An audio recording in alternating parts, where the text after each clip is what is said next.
Bonjour et bienvenue au salon Data Center World 2024. Je suis Cindy Ferrier, responsable marketing produit chez Rital IT. Je vais vous présenter notre innovation au niveau refroidissement, donc le Direct Liquid Cooling. Nous avons deux solutions. Une solution in-row avec jusqu'à 1 MW de puissance IT et une solution in-rack qui va jusqu'à 150 kW de puissance de refroidissement. Sur le CDU in-row, l'objectif, c'est d'aller jusqu'à 1 MW de refroidissement dans les baies. Donc, on va avoir 5 CCU, c'est des unités de refroidissement qui viennent distribuer l'eau directement dans les baies via les manifolds. Donc, ces CCU, en fait, ils font 250 kW de puissance par CCU et donc c'est évolutif. On peut commencer à 250 kW et ajouter des CCU au fur et à mesure de nos besoins. Nous avons aussi une redondance N+1 sur les parties CCU et si nous avons besoin d'une redondance globale de la machine, il en faut évidemment deux. La particularité de cette machine, c'est qu'on peut la mettre en grey space et laisser la partie rack dans le white space.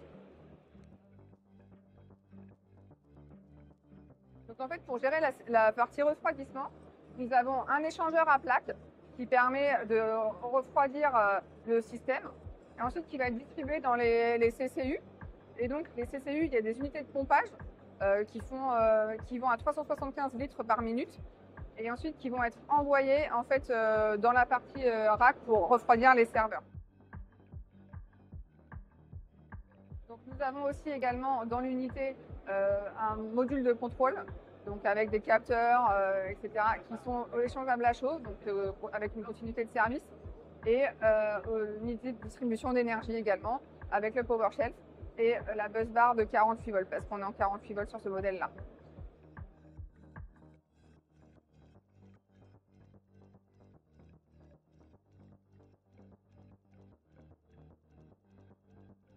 Concernant la partie refroidissement de la baie et des serveurs, concernant la baie, on est sur une baie type OCP ORV3 avec une barre de 48 volts en fait en buzzer pour l'alimentation des serveurs et du coup la partie manifold qui va venir distribuer l'eau au niveau des serveurs avec en fait des connecteurs qui viennent se plugger directement sur les serveurs.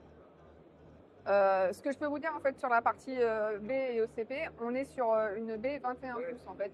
On n'est pas sur des 19 pouces, mais on peut aussi adapter le 21 pouces au 19 pouces grâce à des adaptateurs dans la baie.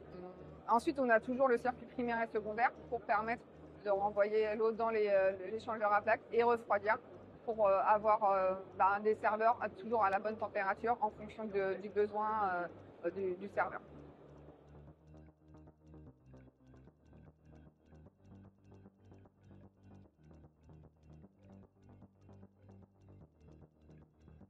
Sur la partie liquide de refroidissement, on est sur du PG25 pour protéger au niveau de la corrosion et de l'encrassement.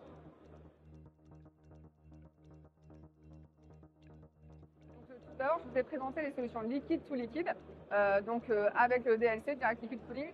Donc, ces solutions-là sont adaptées pour des nouveaux data centers ou des nouvelles salles. Nous avons également des solutions liquide to air avec, par exemple, des portes froides qui seront adaptées en fait pour des solutions où il y a déjà des structures de data center mis en place et notamment avec du refroidissement à air. Donc les solutions liquide to liquide, donc DLC, seront disponibles dès le mois d'avril 2025 et les parties liquide to air, ça sera plutôt sur la fin de l'année 2025.